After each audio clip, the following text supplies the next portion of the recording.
Ivory কোস্টের বিপক্ষে 2-1 গোলের নাটকীয় জয়ে 2026 ফিফা বিশ্বকাপের শেষ 16 নিশ্চিত করেছে নরওয়ে। তবে নকআউট পর্বের বৈতরণী পার হতেই আগামী রবিবারের মহা গুরুত্বপূর্ণ ম্যাচের প্রতিপক্ষ ব্রাজিলকে স্পষ্ট ব্যবধানে এগিয়ে রাখলেন Norwegian goal machine Erling Haaland. সেলেসাউদের বিপক্ষে জয়ের সম্ভাবনা নিয়ে প্রশ্ন করা হলে কোনো রকম রাগডাক না রেখেই ম্যানচেস্টার সিটি তারকা স্পষ্ট ভাষায় বলেন, সুযোগ খুবই ক্ষীণ। 5 বারের বিশ্ব চ্যাম্পিয়নদের সমীহ করে হালান্ড আরও যোগ করেন, আমরা এখন শেষ 16তে যাচ্ছি, যেখানে অত্যন্ত শক্তিশালী সব দল থাকবে এবং কাজটা মোটেও সহজ হবে না। পরবর্তী রাউন্ডে যাওয়া আমাদের জন্য কঠিন হবে।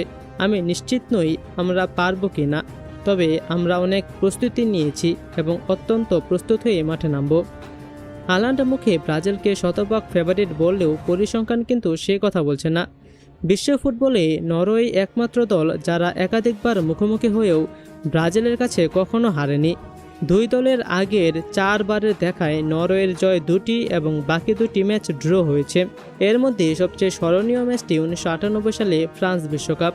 সেবার গ্রুপ পর্বের ম্যাচে ব্রাজিলের বিপক্ষে পিছিয়ে পড়েও শেষ মুহূর্তের পেনাল্টিতে 2-1 গোলের অবিশ্বাস্য জয় পেয়েছিল নরওয়ে। শেষ 16তে ব্রাজিলের বিপক্ষে হালান্ডরা সেই পুরনো ইতিহাসের পুনরাবৃত্তি ঘটাতে পারেন কি না সেটাই এখন দেখার বিষয়।